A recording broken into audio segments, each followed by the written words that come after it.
Welcome to the Great Detectives of Old Time Radio from Boise, Idaho. This is your host, Adam Graham. If you have a comment, email it to me. box13@greatdetectives.net. Follow us on Twitter at Radio Detectives and become one of our friends on Facebook, facebook.com/Radio Detectives. Today's episode is brought to you by the financial support of our listeners. Thanks so much for your support. I especially want to thank John for his donation. We'll send along access to our premium site, which we do with all donations of $7 or more. And I also want to wish everyone in the United States a happy Independence Day. I'll be celebrating that as well as my 11th wedding anniversary today, so I hope everyone's just having a great day. Well, this is going to be one of the longer opening introductions we've done in a while, so I hope you will bear with us. We have quite a bit to introduce. Today's episode kind of serves as a epilogue on the Sherlock Holmes series we've been doing for about the last 4 years. It is an adaptation of The Lost Special. The Lost Special was a story that Sir Arthur Conan Doyle wrote in 1898, in between the Final Problem and the Empty House being published.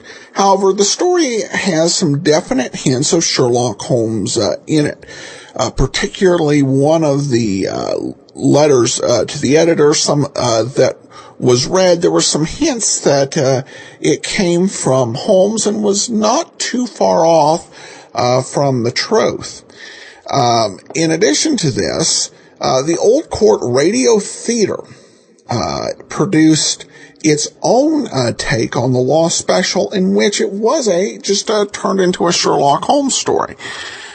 You can take a listen to the Old Court Radio Theater adaptations, either by searching for the Sherlock Holmes Society podcast or going to sherlock-holmes.org.uk. In addition to that, for the genuine Sherlock Holmes feel, this episode actually stars an actor who played Sherlock Holmes, Mr. Ben Wright.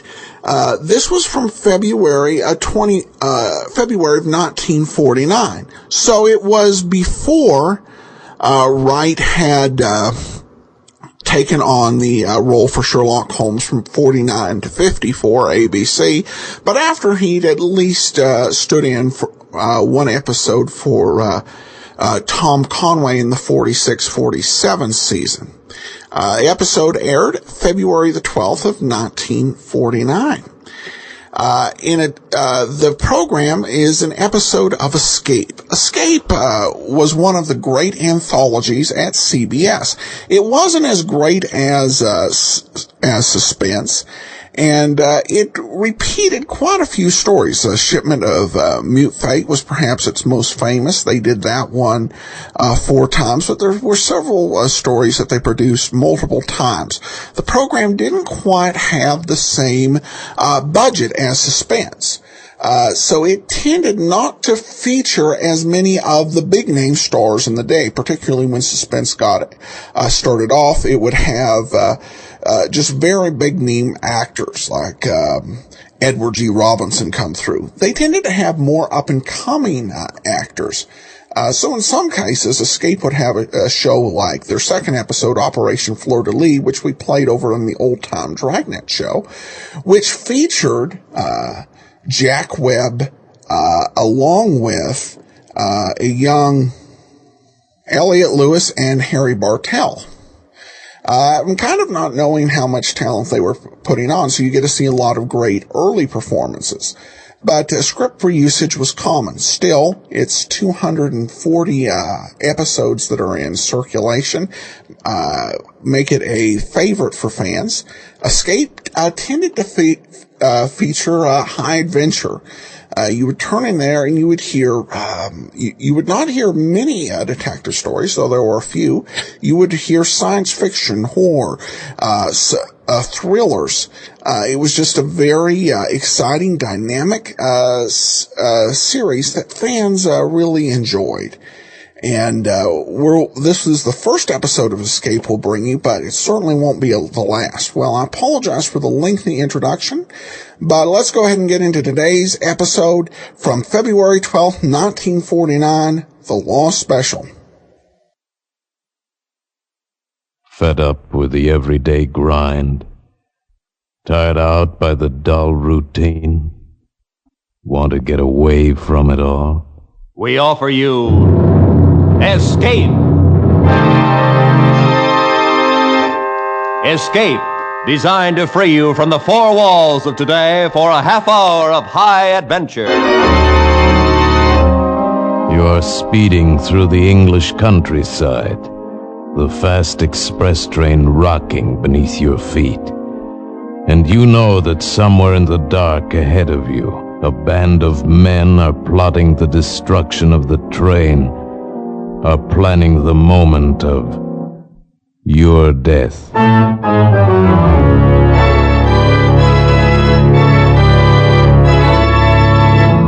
Today we escape to England at the turn of the century and the story of a complete train that vanished from the face of the earth.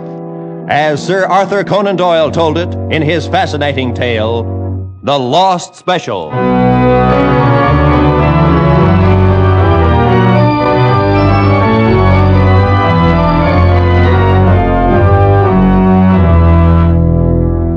"20 years with Scotland Yard have brought me into contact with many weird and unusual events in human affairs, but none more strange than the occurrences which began on the afternoon of June the 3rd, 1890, in the railway station at Liverpool.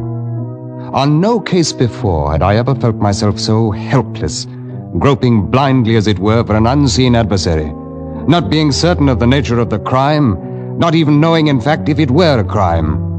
Suffice to say that along a short stretch of railway line in Western England, I learned what is truly meant by terror of the unknown.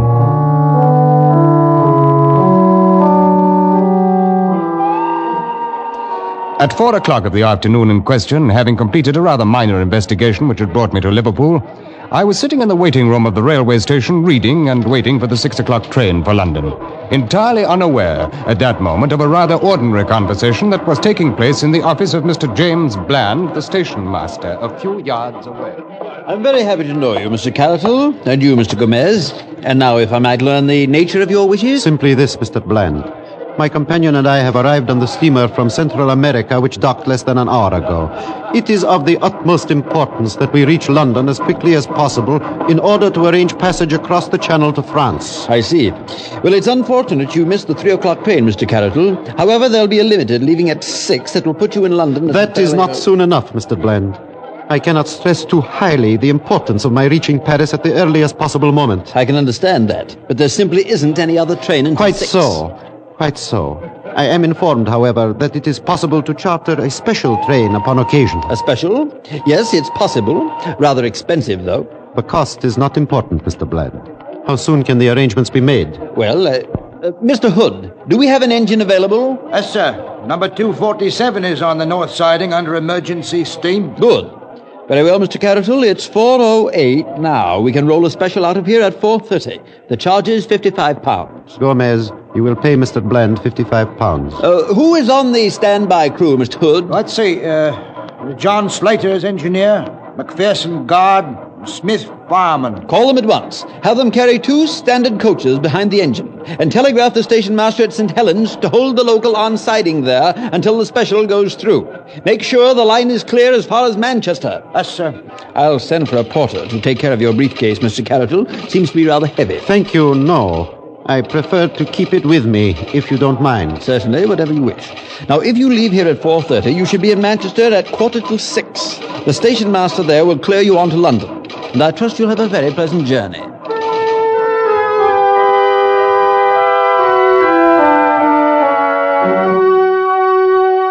As I say, I was not aware of these events until a while later, and would have placed no significance on them in any case.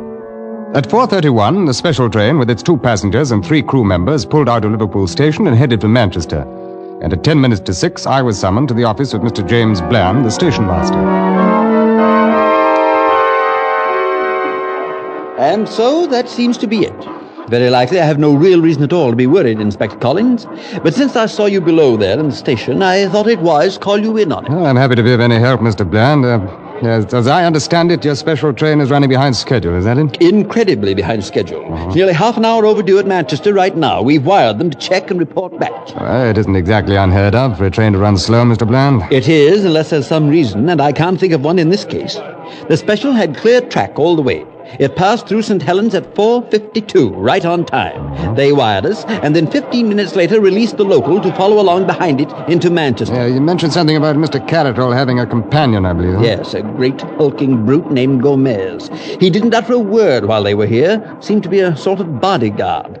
Catterall himself was small and stooped with a swarthy complexion, possibly a Latin American. And you got the impression that he was carrying something rather valuable in his briefcase. Yes, he wouldn't let it out of his hands. And he seemed to be in great fear of something, though I haven't any idea what it may have been. What about this second chap, Horace Moore? Typically English, about 40 years old, seemed very anxious to reach his sick wife in London. Oh. Here's Manchester on the wire now, Mr. Bland. Oh, well, good. What do they... Well, just a moment. Well, here's a message. Assumed change in your original plan. Local from St. Helens arrived Manchester. Reports no sign of special train. Oh, but that's impossible. St. Helens reported the special through ahead of the local. Is there a branch line between St. Helens and Manchester, Mr. Bland? No, not even a double track. There's only a single track main line straight through. Sidings, of course, at the local stations for loading purposes. But, Mr. Hood... Yes, sir? Check every local operator from St. Helens on. We've got to get to the bottom of this. I can't understand it, Inspector Collins. A locomotive and 2 coaches can't simply... Well, it's utterly impossible. It can't have just disappeared. In a few moments, the answers began coming in over the wire. The first was from St. Helens. Repeating our previous message, a special train passed here at 4:52, local departed 15 minutes later. Then from Collins Green. Special passed here at 5 o'clock, followed by local train 17 minutes later. And then Earlstown. Special passed here 5:06, followed by local 18 minutes later. Newton. Special passed here 5:12, local train 17 minutes later. At Kenyon Junction. Special through here at 5:20, local passed 19 minutes later. And then Barton Moss. Local through at 5:53. No special train passed here today. I tell you, it's absolutely unprecedented, Inspector Collins. An entire train and 5 human beings vanishing from an open track between 2 local stations only 8 miles apart. It's impossible. There's the only thing to the contrary being the fact that it has apparently happened. But I can't understand it. Mr. Bland, I think you'd better make arrangements to get us out to Kenyon Junction as quickly as possible.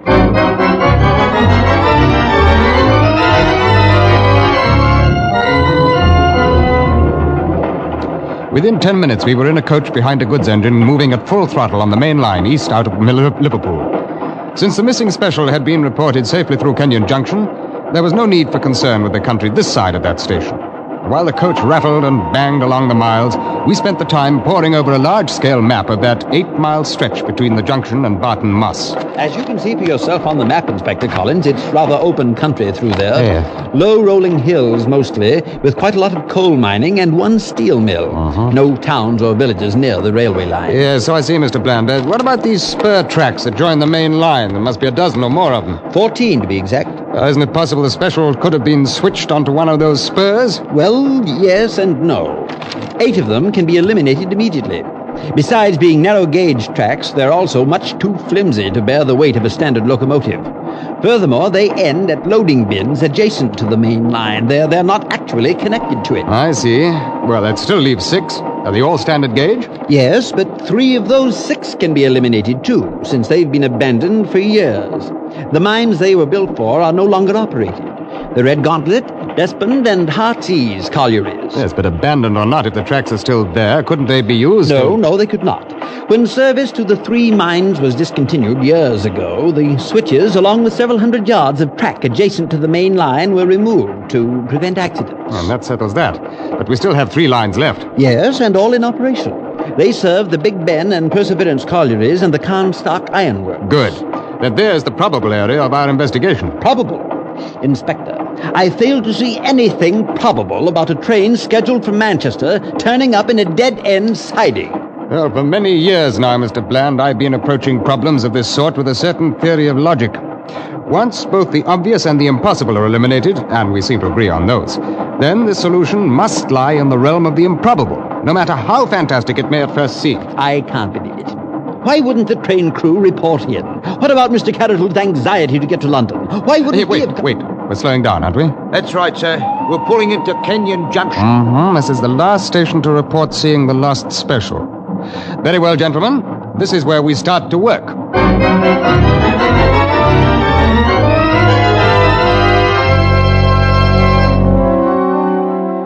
We stopped in the junction only long enough to rig acetylene spot lanterns at either side of the coach, directed in such fashion as to light up the roadbed and embankment along both sides of the track. And then we puffed slowly out onto the main line and headed towards Barton Moss, 8 miles away. The first mile of those 8 dropped behind us and brought no significant discovery, and we moved on through the 2nd mile. Save for the flood of light from our lanterns and the dull red glow from the firebox of the engine, the night was as black as pitch. Now and again, the ugly shape of a loading bin for one of the narrow-gauge feeder lines would loom out of the darkness ahead of us and float past, ghostly for a moment in our lights, and then dissolve away behind us into the blackness. But on the roadbed, the rails themselves remained unmarred, undisturbed, and offered not the slightest clue to explain a disappearance that grew more mysterious by the minute. We completed the 2nd mile and moved on, and then suddenly... What is it, Inspector? What do you see? Stop the engine at once, Mr. Hood. Yes, sir. What is it, Inspector? I think I've seen something. I don't see a thing, Inspector. It's just off the embankment there, in the edge of the bushes. We'll need a handlight. Here you are, sir. Good. All right, come on now, let's have a look. By heaven, there is something right enough. I see now. Well, it looks like a man lying there. Oh, it's more likely the body of a man from the position he's in. Well now, lad. Oh, let's turn you over and have a glimpse of your face, huh? What? Inspector? Why, this is John Slater. Ah? And who is John Slater? He was the engineer on the special. Well, he's dead. His neck's broken. Dead? I'll venture a quick guess it was caused by a fall from the cab of his engine. Traveling rather fast at the time, I'd say. You can see where he rolled through the bushes for some little distance there. But then what happened to the locomotive, Inspector? Afterward, I mean. Well, that still remains to be seen, Mr. Hood. We can be fairly certain of one thing, though. A special must have come at least this far out of the junction. Otherwise, it's pretty difficult to account for the engineer's body being here. No more difficult, surely, than it is to account for any of this. This whole thing is incredible. Impossible. Well, we still have our improbabilities, Mr. Bland. Those 3 connected spur lines are ahead of us yet, and the chances are one of them is going to supply some kind of an answer.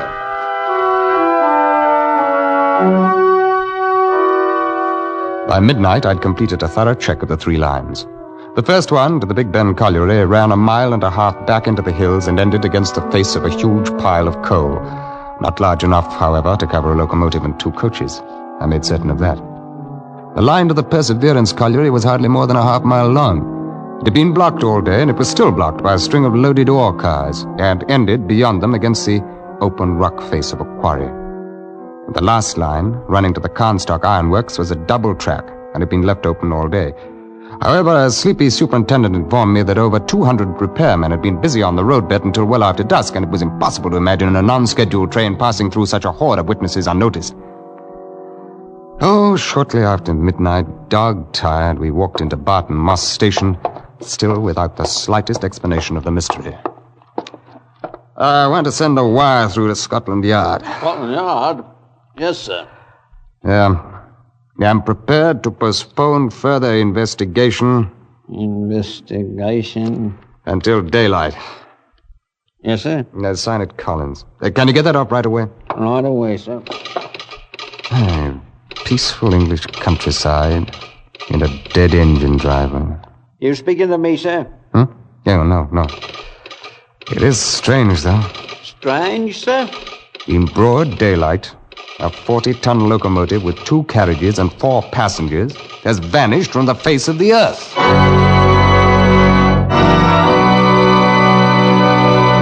In just a moment, we will return to Escape. But first, 10 great shows come to you every Sunday night on CBS, and right and bright in the middle is America's #1 comedy, The Jack Benny Show. Tomorrow night, Jack will take his place on CBS All-Star Night with a cast that's made The Jack Benny Show a welcome visitor in millions of American homes. Yes, Jack Benny, Amos and Andy, Helen Hayes, Eve Arden, and all the other great stars come to you over most of these same stations in CBS's 10 great shows on Sunday nights. And now, with our star, Ben Wright, we return to the second act of Escape and The Lost Special.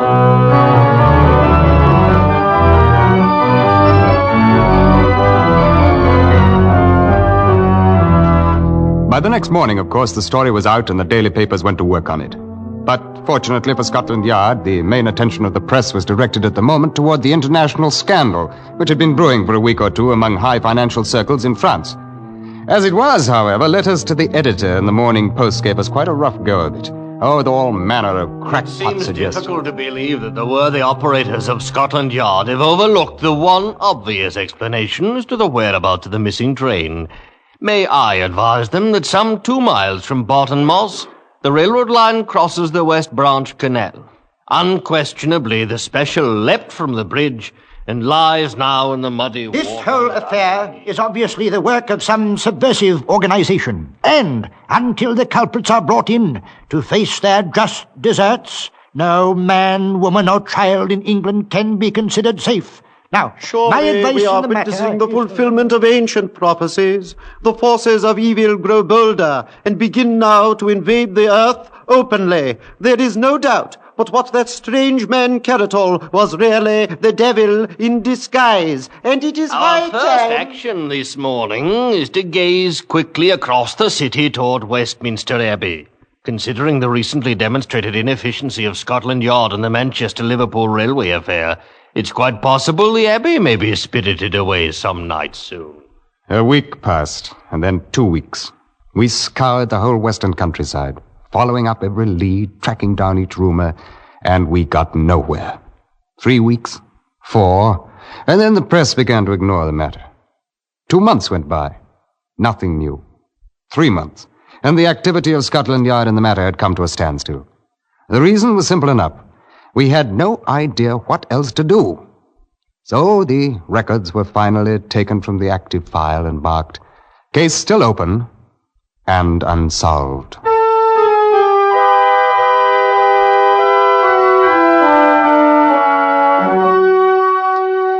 Even though I worked on other assignments, my mind kept turning continually back to the case of the Lost Special. I tried to think of some avenue left untried, some path overlooked, and I could think of nothing. I reviewed all of the improbabilities I'd tested and disproved, and I tried to... Improbabilities. Suddenly a fallacy in my own logic began to dawn on me. Arbitrarily, I had called certain explanations impossible, and touched them only lightly in my investigation. And yet, what could really be classed as impossible in a case which itself was utterly impossible?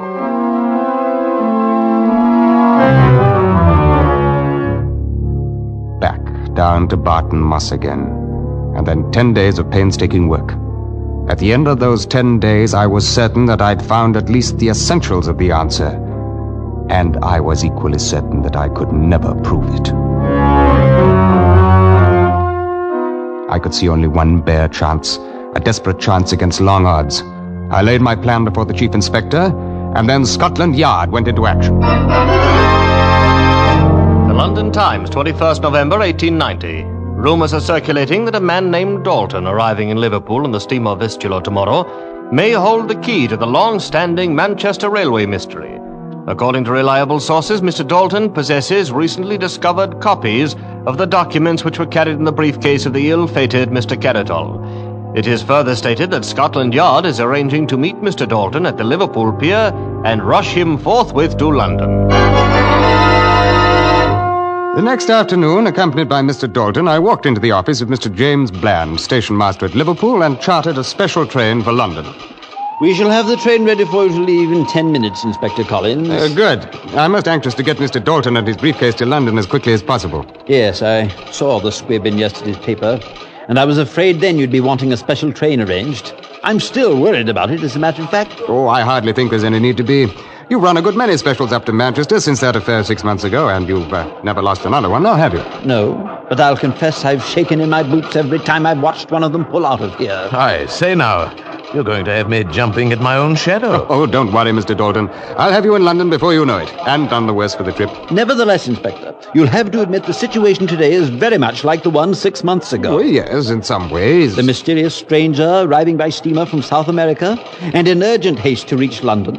The carefully watched briefcase, which, according to rumor, contains the very same sort of material Mr. Carrotol was carrying. But there is one difference. Mr. Dalton is being accompanied by an agent from Scotland Yard. Yes, but Mr. Carrotol also had a guard, that chap Gomez. And both of them disappeared. Oh, come now. Surely you don't think that anything so fantastic could possibly... Oh, no, he's right, Mr. Dalton. It did happen once, and a number of the elements are similar. Well, Mr. Bland, I'll wire you as soon as we reach Manchester. Hardly necessary, Inspector. I think I shall go along with you. Well, good. But if you're looking forward to excitement, I can't promise it. No, it will probably be a very ordinary trip. But if I stayed here, I'd be a nervous wreck by the time you reached Manchester. Well, then come along by all means. Mr. Dalton and I will enjoy your company. Your train has just pulled up the platform, gentlemen. Good. Well, gentlemen, we can't keep the fates waiting, huh? Let's get aboard.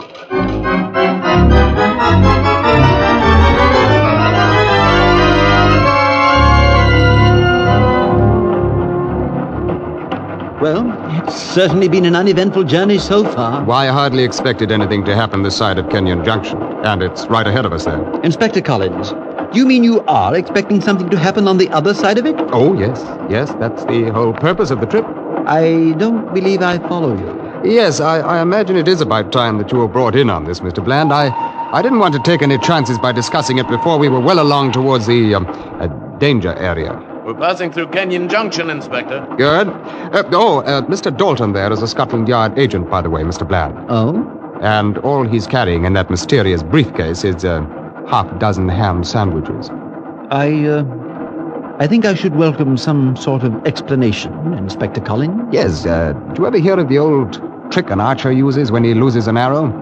He shoots another in the same general direction, follows it, and sometimes he finds both of them. Well, this train and all of us aboard it constitute the second arrow, Mr. Bland. Do you mean you're expecting this train to vanish like the other?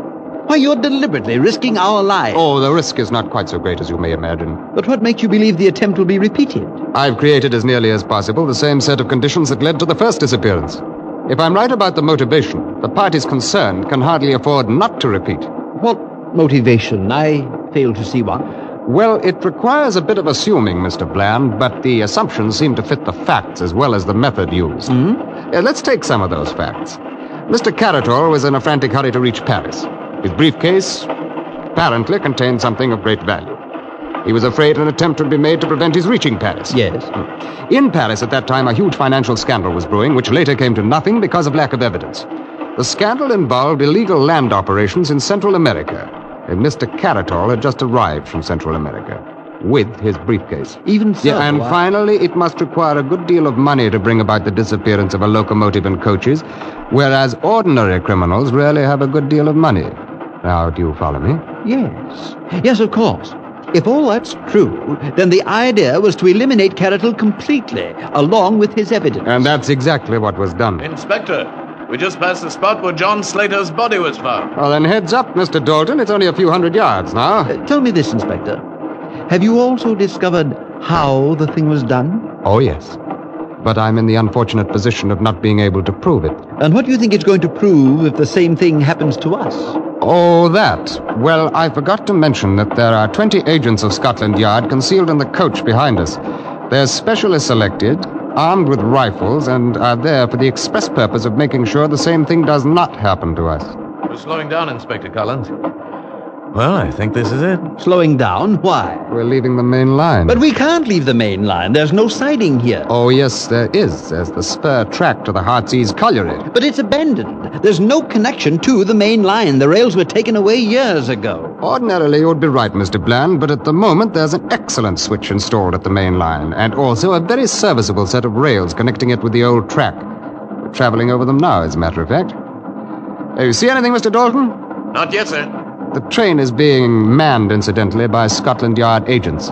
I took the liberty of holding the regular crew in the coach behind us until we could find out which of them has been bought off, which scheduled to end up like John Slater. But I must confess, Inspector, look. Men are coming out of the bushes behind us. They're already starting to pull up the rails. You see, Mr. Bland, in 15 minutes you'll be right again. There'll be no connection between the Heartsease siding and the main line. Yes, I see now. By heaven, I never would Mr. have... Bland, it won't do any good to try to signal with that pocket handkerchief. I'm afraid I don't quite understand you, Inspector. Then perhaps you'll understand the fact that you're under arrest for the murder of Caratol, Gomez, and John Slater. Why, that's utterly ridiculous. Why have we stopped? In order to permit it... There's your answer. I think that 20 agents of Scotland Yard should prove more than a match for your assistance. Your guesses are nothing less than preposterous, Inspector. What could I or anyone else gain by merely switching a train onto an abandoned siding? The other special, if you recall, disappeared. Ah, yes, so it did. And straight ahead of us, 1.5 miles, if you recall, Mr. Bland, this spur ends at the Heartsease mine shaft, one of the largest inclined shafts in this part of the country. According to the records, it used to be 900 feet deep. But upon investigating it last week, I found it closed off by a tremendous cave-in at 400 feet. Now tell me, Mr. Bland, was the cave-in caused by the explosion of the locomotive's boiler when it struck the bottom?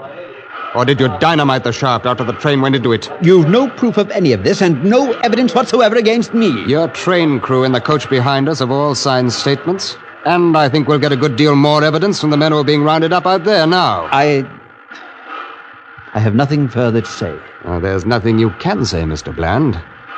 We've seen your bank account with those mysterious and heavy entries which are dated about the time the special disappeared, which I'm sure we shall be able to trace to certain French sources.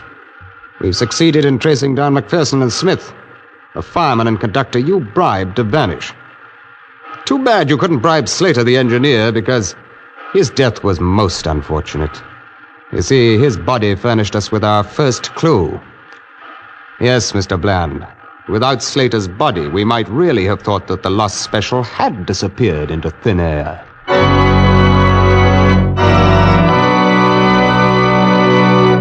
Escape is produced and directed by Norman MacDonald. Today we have presented The Lost Special by Conan Doyle, adapted for radio by Les Crutchfield, with editorial supervision by John Dunkel. Starred as Inspector Collins was Ben Wright, and the featured players were Parley Bear, John Daner, Edgar Barrier, Larry Dobkin, and Paul Frees. The special music was arranged and played by Ivan Ditmars. Next week...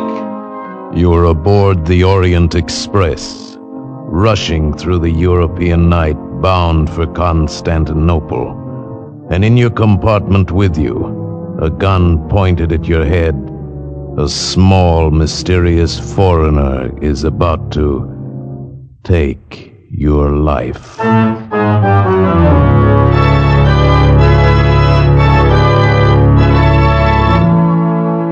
Next week, we escape with Graham Greene's exciting novel of intrigue, Orient Express. Goodbye, then, until this same time next week, when CBS again offers you Escape.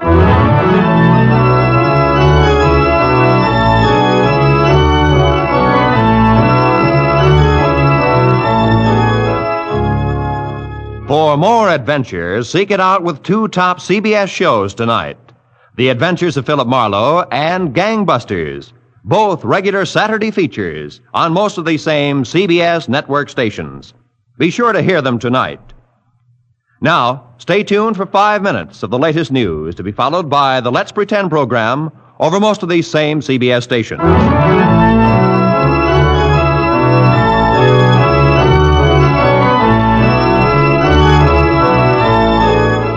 is Roy Rowan speaking for CBS, the Columbia Broadcasting System.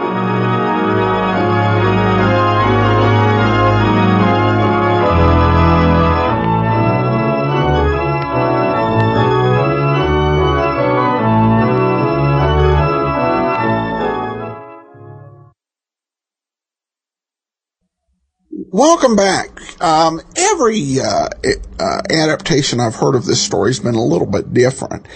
The old Quartz story was perhaps a little bit more cynical and jaded. Certainly, probably not what Doyle had in mind. This one I like. This is a straight detective story, but there's some definite feelings, particularly when it comes to the note of improbabilities that really give this episode a true Sherlock Holmes feel to it. So I enjoyed this episode, and I hope you liked it as well. If you do have the premium site, we're offering you another version of the Law Special. This one takes a different tact as well. It's not a detective story. It starred Orson Welles, and really, it was from the early war years, and really has a different feel to it. So if you've got the premium site, or you have the app, definitely take a listen to that, because that is really amazing vintage Orson Welles radio. All right, listener comments and feedback. We'll go ahead and get that information together. And we have this comment from Jocelyn. Hey, there, Adam. Thank you. I love this episode. This was regarding episode 978, The Final Problem. Mr. Welles was truly spellbinding, as always. And I'm glad you enjoyed that episode. And as I've recorded this, we still have not yet posted The Empty House. So we'll probably still have some Holmes feedback yet to come. And let me see here if we have any additional feedback on Holmes. Oh, we have one somewhat lengthy thought from Tony, who says, "Hi, Adam. A few words on the Gielgud-Richardson Sherlock Holmes series, if I may. First off, I'm so glad you've been playing them. While I have some issues with the tone of the program, Holmes' personality in them is far too engaging. Both players are marvelous actors, so it's a treat listening to them. Also, as a boy, I had their version of The Final Problem and Scandal of Bohemia on cassette tapes. They would often play on repeat, as would my other OTR recordings. Listening to it again brings back a lot of memories. The Final Problem was a particular favorite of mine because of the use of Orson Welles, one of my favorite actors on and off the radio. He was himself no stranger to the world of Holmes, having played him on the Mercury Radio Theater program in the immortal Sherlock Holmes. His inclusion in the Gielgud-Richardson production was due to his association with Harry Alan Towers, the producer of The Lives of Harry Lime and the Back Museum. And that's definitely true. You can go back and listen to the Wells story. It's over at archives.greatdetectives.net. I believe it was episode 34 way back then. And he definitely did a good job as Holmes. He was quite a bit younger. I tend to prefer Wells's younger material. There was, I think, something a lot more dynamic about it, and almost unpredictable, and maybe a little bit more joy than in the later days, but I digress. There's more to his letter. By the way, I really enjoyed your little bonus of the story of Dr. Joseph Bell some weeks back. I found it amusing, especially since Conan Doyle was portrayed as an Englishman. He wasn't, and Bell's request that the character of the detective not be Scottish. Holmes is a Scottish name. On a similar note, Conan Doyle named his creation after a cricket player called Sherlock, which was actually his last name. It actually means barber or shearlock, as in to cut hair. I thought that was a funny little factoid. Thanks again. Like so many others, I love the hard work you put into your podcast. Well, thanks for adding the clarification. And apparently sometimes on Strange as it seems, the facts seem so strange? Because they aren't really facts. I love the clarification and additional information, though. I think some of the facts was to color the just to add some color to the story.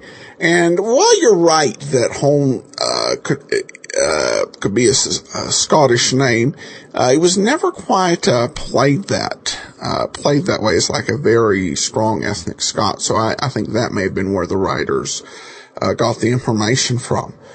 All right, or misinformation from, I should say. All right, well, that will do it for today. We're going to, in the next 3 weeks, review the first of the great detective stories, the ones that many say started it all, those of Edgar Allan Poe. Join us in the next 3 weeks as we will be bringing you these stories, and then coming up in 4 weeks, we'll be turning our attention to Nick Carter. In the meantime, send your comments to box13 at greatdetectives.net. Follow us on Twitter at Radio Detectives, and become one of our friends on Facebook, facebook.com/Radio Detectives. From Boise, Idaho, this is your host, Adam Graham, signing off.